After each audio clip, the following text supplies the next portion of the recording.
Hey everybody, welcome back. I'm Cass with College of Lore. I am the Penitent with College of Lore. Oh my god, you're so loud and yet it shows you being so quiet. Maybe just talk like a normal person. Just be normal about it. Am I audible like this? Yes, but it sounds the same as it does when you're yelling. Oh, does it really? Yes, it looks exactly the same. Anyway, hey guys, we're casting the Penitent. We're gonna rank all the Barbarian subclasses. Still figuring out the mics, you see. Yeah, like 2 weeks into having them. It's a mess.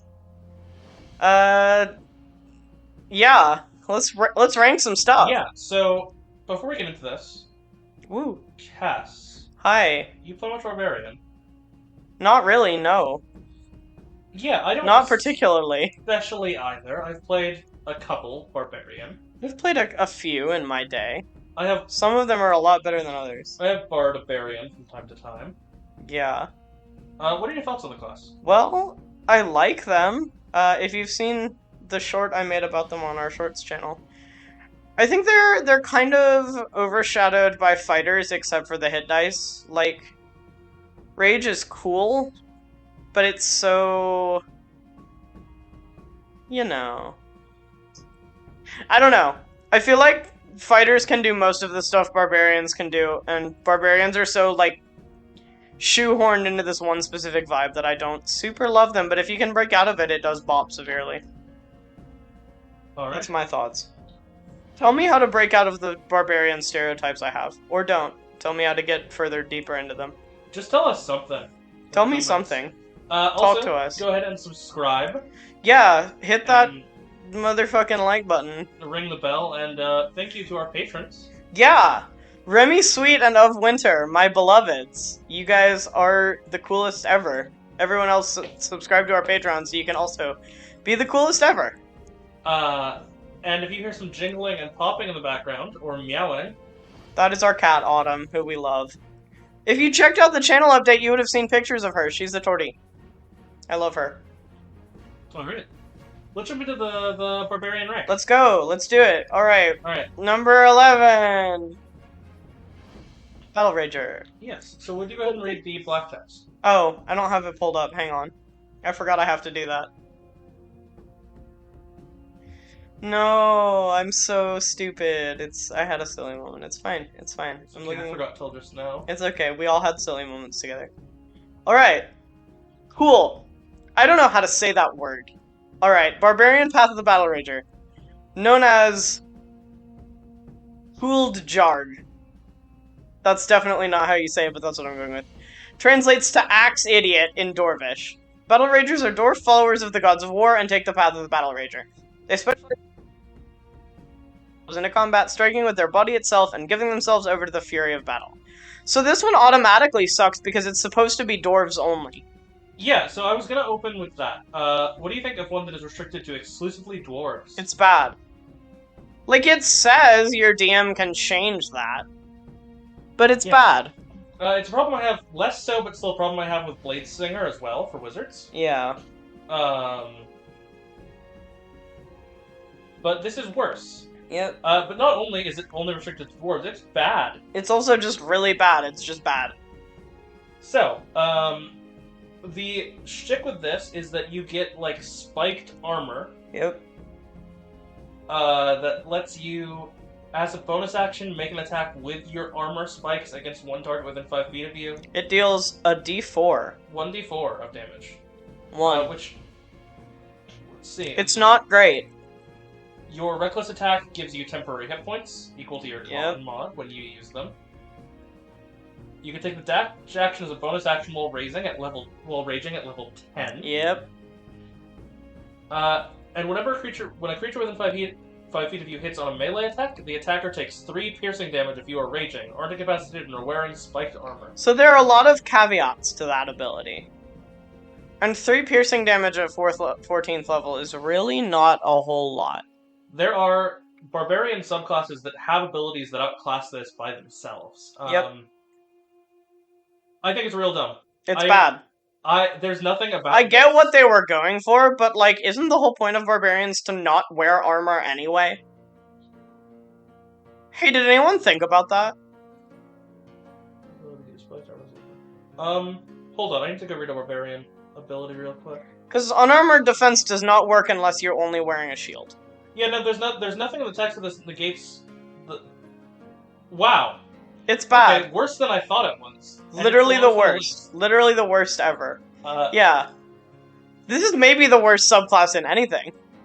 I don't know if that's true, but it is definitely one of the bad ones. You want to find out at a number of subscribers that we will eventually come up with. Yeah, someday we'll rank all of them. We will rank every subclass. Don't make me do that. But also do make me do that. Any thoughts on the Battlerager before we continue on? No, it's really bad, and that's my only thought. Alright. Carry on. Number 10. Oh, it's Totem Warrior. I feel like this is gonna get some people mad at you, I will be real. A lot of people really like this subclass. Yep. A lot of there's just like one bit of it that they like. I don't remember which one. Doesn't this basically give you pack tactics? Kind of. That's kind of busted. Let's hear the black text. Okay. The path of the Totem Warrior is a spiritual journey, as the Barbarian accepts a spirit animal as guide, protector, and inspiration. In battle, your totem spirit fills you with supernatural might, adding magical fuel to your barbarian rage. Most barbarian tribes consider a totem animal to be kin to a particular clan. In such cases, it is unusual for an individual to have more than one totem animal spirit, though exceptions exist. So this is in the player's handbook. Yes. So, the first thing you get is Beast Sense and Speak with Animals as rituals. As rituals only. Which It's actually kind of cool. neither of the spells are particularly great. No, they're not great, but like they're kind of cool. Yeah. It's flavor. So, the And then you get a guy. is the big one here. Basically, you get a physical totem object that incorporates some part of the animal that you're totem of. Yep. Minor physical attribute that reminds you of that creature, and you choose basically bear, eagle, elk, tiger, or wolf. Yep. And it gives you some sort of advantage. I'm not going to go through all of them for the sake of time. Yep. At 6th level, you get to pick another thing, but it can be a different animal if you really want. Apparently. Because that... that makes sense. Even though it just said, like, basically nobody does that. I guess you can be the Mary Sue of the Barbarians. I almost said something that makes absolutely no sense. Because I have slip-ups with my words a lot because I have brain issues. I almost said... What did I... Okay, never mind. I'm not gonna make the joke because I forgot what it was. This is how bad my brain works. What were we talking about? Oh, right. Okay. The Mary Sue of the Burger King is what I almost said. If you guys want to hear how badly my brain messes up sometimes. Alright, at 10th Burger King Mary Sue Real. At 10th level. cast Commune with Nature as a ritual. That's kind of fine, I guess. Yeah. And then you get another thing. You can have up to 3 different guys. Okay. At 14th level, you would get resistance to all damages except psychic while you're raging. Just kind of cool. Your carrying capacity would double. Yep. And you have advantage on strength checks to push, pull, lift, or break objects. Yep. And when you're raging, any creature that's within 5 feet of you has disadvantage on attack rolls against targets other than you or another character with this feature. An enemy is immune to this factor if it can't see or hear you, or if it can't be frightened. I actually think this one kind of bops. Why is it so low? Why did you put this so low on the list? You can get all this shit. You can be a bunch of critters. Justify your decision. I mean, basically, I don't find it that powerful. I think Rage is... Okay, the one thing I will say is Rage doesn't last long enough for this to be useful. 100%. That's fair. That's why. Because I don't like Barbarian in general because in our kinds of combat, Rage lasting a minute, it means you get to hit once with it. Yes. Any Barbarian subclass that needs to rely on Rage, and this for the most part does, because all you get otherwise proficiencies, and these ritual spells. Yep. You know, Commune of Nature, I like Commune of Nature. But that's the only thing that it gets if you have longer combat turns. Like, unless that's you it. have a really short party and fight very few enemies. Yep. It doesn't make a ton of sense. Yeah. I think Raging should be better than it is, I will be real with you guys. Also, a lot of these aren't very good. The bear one in particular is actually decent. Like the elk, for example, when you're raging, your walking speed increases by 15 feet. Yeah. Most of them suck, actually. Most of them are really bad. There's like a few combinations you can get that are good. But most of them are actually really bad. Also, the Eagle one can accidentally straight up kill you. What does the Eagle one do? I clicked off the page. When raging, you have a flying speed equal to your current walking speed. The benefit works only in short bursts. You fall if you end your turn in the air and nothing else is holding you aloft. The Eagle one can 100% accidentally kill you. Crazy. So, while Rip to that guy. Bear and I think Tiger are both decent. I think I've seen someone say... Wolf basically gives you Pack Toxic as third, which is kind of cool. Yes. Yeah. Pack Toxic, which is fine. Yeah. It's fine. Yeah, Wolf, Tiger... It's really specific, though, and it only works while you're raging, right? Yes. Wolf and Bear are decent. Cool. Tiger is fine. Eagle and Elk are pretty bad. I do not like anything that relies heavily on rage. And, like, I get that's the point of Barbarians, but we literally do not get to use it in our combats because they have so many turns in them. Yeah. Because action economy is a fuck. One turn of rage ever that I've seen. I don't think we've ever had any more than that. Alright! Number 9. Juggernaut. Hey, this is the guy. Yeah, so this is from the Totem campaign setting. Yep. Black text. Juggernaut barbarians are siege engines in their own right, able to stand their ground and move their foes into positions of weakness. While raging, they make any battlefield their domain, shoving foes over mountainsides and destroying even the strongest structures with their attacks. I actually think this one's kind of cool, but it probably could be a lot better. I like Taldori stuff. I don't know why you would take this. Yeah. So the whole point of it, without going necessarily over all the abilities, the entire point of it is that you deal damage to the scenery and buildings. Yes. You have abilities that let you push enemies back, which can be useful. Yeah. That let you be unable to be knocked prone. Which is kind of cool. But, like, you can deal double damage to objects and structures. Which doesn't come up very much to me, at least. Yeah. Also, rage at 4th level, or 14th level, sorry. At 14th level, when your rage ends, you suffer a level of exhaustion if you use your ability. That's kind of fucked up, y'all. Yes, you basically just get immunity to some conditions. Frightened, paralyzed, and stunned. And you can't lose speed. Yeah, well, that's really not great. That's really bad. Overwhelming Cleave is the only ability worth a damn in this kind of that's thing. the only one. It's a little ability that basically lets you make an extra bonus attack with the same weapon against a different creature. After you hit the first one. Yep. Like, it's not great. I'm not a fan of Juggernaut. Number 8! Beast. Rawr. Yes, so this is Path of the Beast. Black text. Getting the Tasha's Cauldron and not the Unearthed Arcana one. Alright. Barbarians who walk the path of the beast draw their rage from a bestial spark burning within their souls. The beast bursts forth in the throes of rage, physically transforming the barbarian. Such a barbarian might be inhabited by a primal spirit or be descended from shapeshifters. You can choose the origin of your feral might or determine it by rolling on the origin of the beast table. Yes, I read that part too. So, I read one of the origins wrong. It says, one of your parents is a lycanthrope and you've inherited some of their curse. I read it as, one of your parents is a lycanthrope and you've inherited some of their corpse. That seems not very helpful to me. Just some of it. Just some. Yeah, the rest, who knows what happened to the rest? Not all of it. It's like holding on to their ashes. Yeah, some of their corpse. So, I don't like the physical transformation. I don't either. And it also is really stupid if you're already playing a character that isn't, like, a very clear humanoid.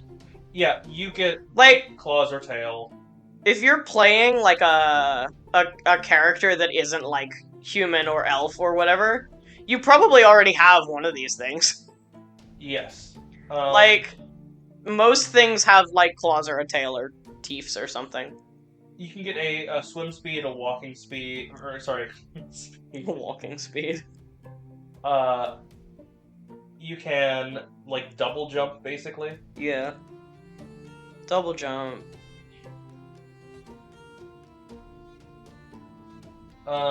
You can force a wisdom save on a person that you hit with... Yeah. While raging. Yep. And you can curse them with Rabid Fury, which basically makes them take some psychic damage. 2d12 is not bad. It's one or the other, though. Yes, or... And this is at 10th level. Use your action to make a melee attack against another creature of your choice that you can see. The ultimate ability, the final ability of the subclass. Follow the hunt. Oh, woo. You basically get like this aura. You get a bunch of temporary hit points. Yes. There's aura that gives you extra hit points, basically. And they can add some damage. What do you think? Again, it only works for rage. Yes. Like, I get it. That's the point of the barbarians. But guys, rage is not good enough for the duration that it has. It's just not good. It's just bad. The rest of this is actually kind of cool. I just wish it weren't so reliant on that one thing. Because you're never going to be able to use it very much if you have longer combats. If you rely on a rage-based ability, yep, you need it to do a ton of damage. Yeah. It needs to be really, really useful. And this is not. Numbers. Oh, sorry. You will see at the top of this list, its ultimate ability has nothing to do with rage. Yep. Number 7. I'm actually going to do it now. Depths. Path of the Depths. That kind of is a cool name. Alright, black text. Yes, this is from Legends of Runeterra. Dark Tides of Bilgewater. Yes. Encounters with the terrors of the deep can break the minds of the weak-willed, but some forge their trauma into weapons never seen above the waves. The barbarian who walks this path has survived such an encounter and has gained extraordinary abilities from the experience. You can go swimmy. So if you play this path, I hope to God your campaign has water. Yeah. So you get a swim speed, which is fine. Yep. You can get an extra appendage when you enter your rage. Yep. It can be something cool. Your 6th level ability, if you are not near water, is useless. 100%. You can burst into water and basically... You can teleport. Yeah, teleport in water. Hope to God there's water. Yep. There needs to be a lot of water.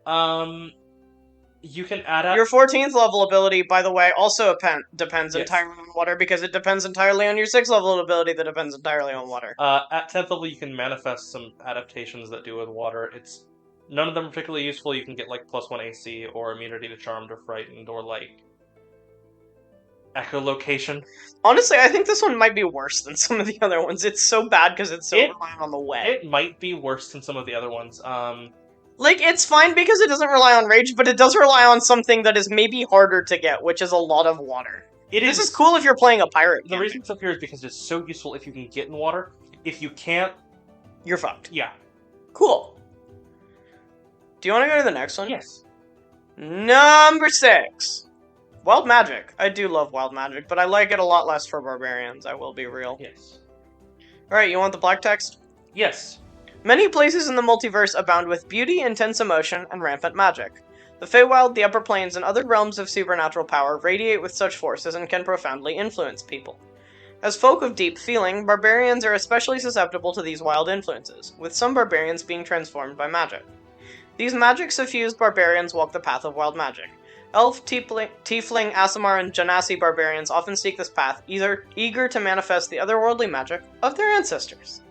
I do love wild magic, guys, I really do. While listening to you read the black text, my brain thought, why is depth so high? And I realized why it is while I'm sitting here. Yeah. It's just I hate the, like, animal-based adaptation classes so much. I don't like them either. This is where I start getting the ones I actually really like. Yeah, I do like wild magic stuff. So, you can, at 3rd level, basically cast Detect Magic. Yep. Which is really strong, especially for a barbarian. It's real cool. When you enter your rage, you roll on a wild magic table. A lot of these results are beneficial. I sub them out for other things, but your mileage may vary. Yep. Regardless, strong. Yeah, it's cool. It can help you a lot, and it's a wild magic. It's not a drawback on your rage, and it's not reliant on your rage either. Yeah. You can bolster other people, which is really cool. Yeah, it's cool. Magic. I like that it's a D3. You never fucking see that. Yeah, you can roll a D3 to... Sorry, my eyes checked out for a second. Whenever making an attack roll or ability check, and add the number rolled to the D20. A D3 is so specific, and this is a creature of your choice. Yeah. And D3 to give 1 expended spell slot back. Oh, that's actually really cool. Which is so useful. I love the idea of a slightly support Barbarian. Yeah, that kind of bops hard. At 10th level, you can, when you take damage... When you are imperiled, is what it says. Roll in the wild magic table. That's kind of cool. And then, at 14th level, you get to pick, out of 2, which one you want. Yeah. If you roll the same number twice, you can pick whatever the fuck you want off the table, which is actually kind of fun. We play using a D10,000 table. Yeah. Oh no. That would be so much more fun. But also, imagine having to go through all 10,000 of them to decide what you wanted to do. That would take forever. Yes. I like this. What do you think? Wild magic. I actually like it. Like I said, I love wild magic stuff. Yeah. I do love wild magic. I need to play more wild magic stuff. The flavor is neat. I think it's a fun little... Yeah. I think it's not weak by any means, certainly. And it's not a ton hindered by other stuff. No. Number 5. Path of the Storm Herald. Alright. So this is actually a really helpful rage-based ability. Black text. Typical barbarians harbor a fury that dwells within. Their rage grants them superior strength, durability, and speed. Barbarians who follow the path of the Storm Herald learn instead to transform their rage into a mantle of primal magic that swirls around them. When in a fury, a barbarian of this path taps into nature to create powerful magical effects. Storm Heralds are typically elite champions who train alongside druids, rangers, and others sworn to protect the natural realm. Other Storm Heralds hone their craft in elite lodges founded in regions racked by storms, in the frozen reaches at the world's end, or deep in the hottest deserts. Yeah. In the hottest deserts. You get this aura. It just came out of the oven. You get this aura when you rage. That basically either it deals static damage to everything in the aura. Yeah. It deals pointed damage to one thing in the aura. It gains hit points to everything of your choice in the aura, depending on which effect you choose. Yep. That ability gets stronger at 6th level. And it actually affects when your aura isn't active. Yep. It gives you resistance to a damage type. Yeah. Which is really useful. That is super cool. Swimming. And I think it's cool. At 10th level, that's actually really cool. At 10th level, each creature of your choice has resistance to the damage type you pick at 6th level or whatever. While they're in the aura, which is actually really cool. And then the final, the 14th level ability. Raging Storm. Yes. So, it involves the aura again. Yep.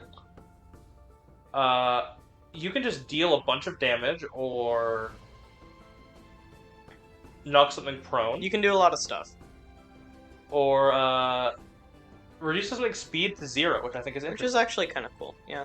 So, what do you think of this? So, it's good, but again, it's very reliant on you can get the rage up and you can keep it up, otherwise this is useful for, like, 8. It's rage-based. The permanent defense is what does it for me. Yeah. The permanent, bonuses. Yeah. It's really cool. I do really like that. That's very crunchy. Number 4. Giant. Path of the Giant. Yeah! So what's up with that? This is Unearthed Arcana. Yes. If you... Yep, black text. Barbarians who walk the Path of the Giant draw strength from the primal forces that are the giants and their elemental ilk. Their rages surge with elemental power and cause these barbarians to grow in size, transforming them into avatars of primordial might. During their rage, a barbarian may take after a legendary storm giant, hair turning white and eyes crackling with lightning. Others adopt the monstrous features of apocalyptic titans, rending the world around them so that it may be made anew. So, this one is unfortunately one that every ability has to do with raging. Yep. However, you do a lot of damage while you're raging. So obviously you learn Giant. Yes. And you can also cast Druidcraft or Thaumaturgy. Yep. You gain, basically, when you rage, you get abilities of a giant. You can use a thrown weapon like a rock. You grow in stature to a large creature. You can infuse your weapon with elemental damage. Which is really cool. While you're raging. All this is while you're raging. Yep. Do an extra d6 of elemental damage of your choice. You can throw people at 10th level, which is fun. That's fun. While you're raging, throw a medium or smaller creature to any unoccupied space within 30 feet of yourself. Yep, fun. And when you hit the final tier of this, level 14, Your reach now increases by 10 feet. Your size can increase to huge, and you can use your Mighty Impel to move creatures that are large or smaller. In addition, the extra damage dealt by your Elemental Cleaver Increases is to 2d6. You can do a lot with this. You can do a lot with this, yeah. Like throw Strahd, for instance. Yeet. What do you think of this one, Path of the Giant? I think it's pretty cool. This would be really cool if you were playing in Storm King's Thunder. It would. I like Storm King's Thunder. I do that one a lot. We do this partial on roleplay basis. I love the story beat of being adopted by a giant, being a small person adopted by a giant. And picking this up, yeah, that's cool. And now I just want to play Storm King's Thunder. Sorry, we'll get there eventually. Alright, so these last three. The last three. I love all of them. Yep. I think they're all really cool. Yep. Cool and good. Number 3. Ancestral Guardian. Let's look at the black text on this bad boy. Some barbarians hail from cultures that revere their ancestors. These tribes teach that the warriors of the past linger in the world as mighty spirits who can guide and protect the living. When a barbarian who follows this path rages, the barbarian contacts the spirit world and calls on these guardian spirits for aid.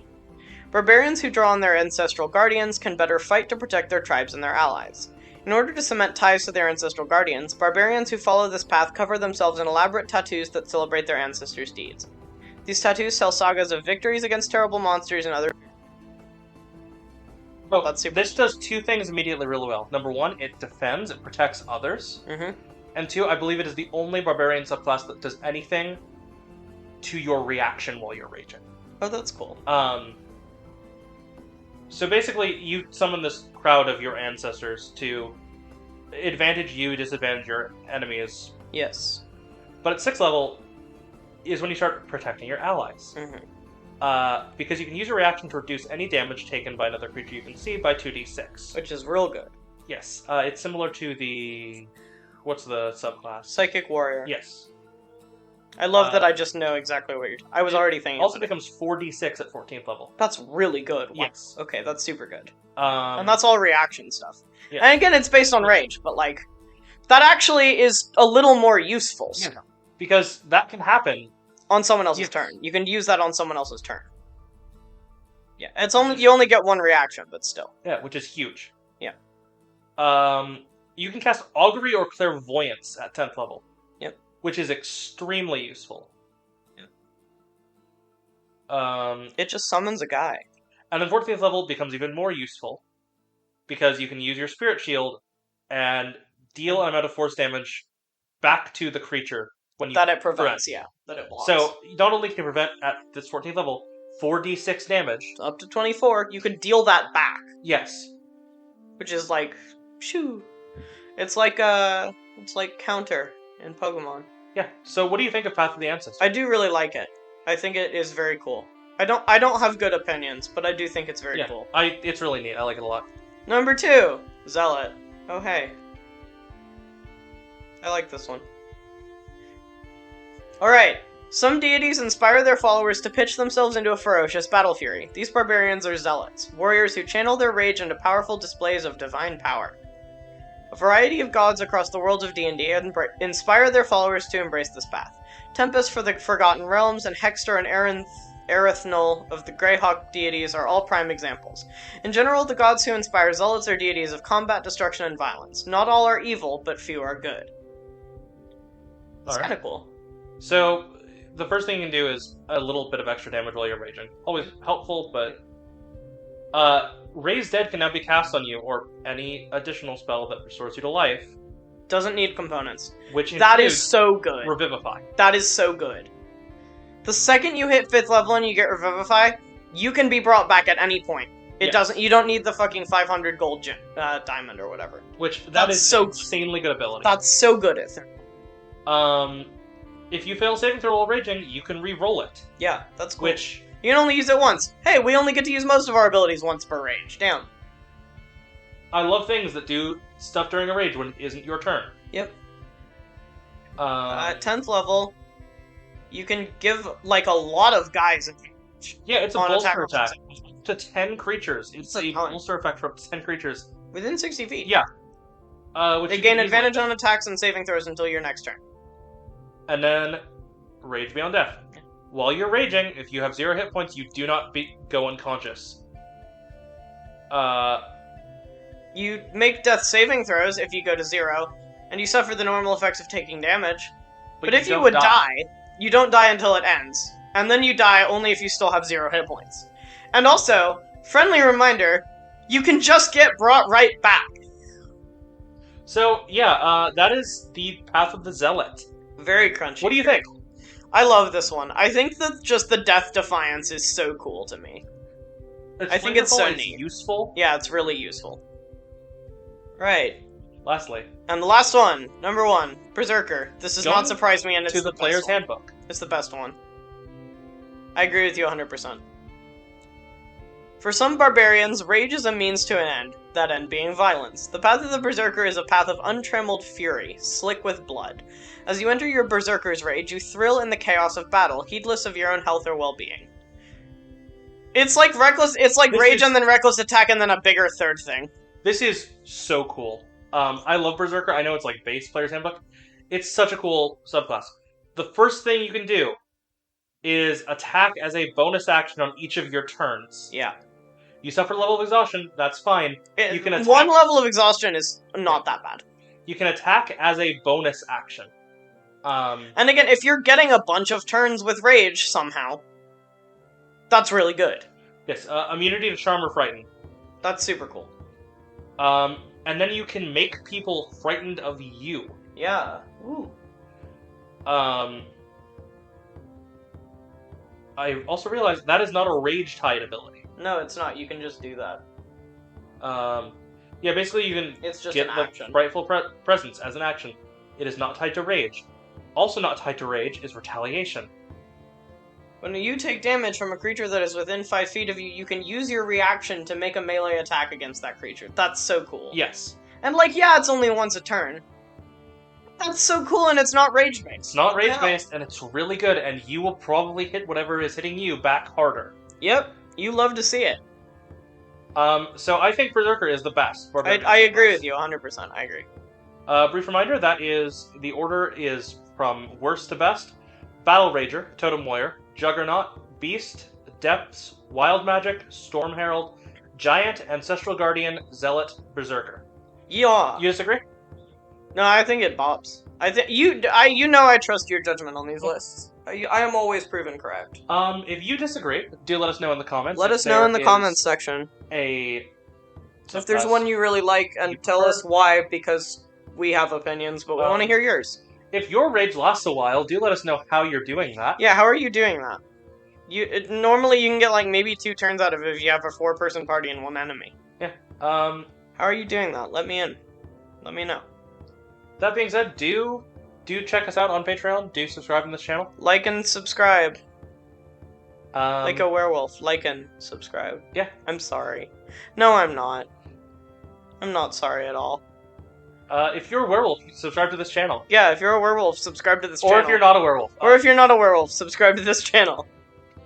If you're not a werewolf, don't be deterred by the werewolves that are all subscribed to this channel. We're friendly and we don't bite much. Only a little. Thank you, guys. Thank you for watching this video from College of Lore. Remember to like this video, subscribe to join the party, and have a fantastic adventure.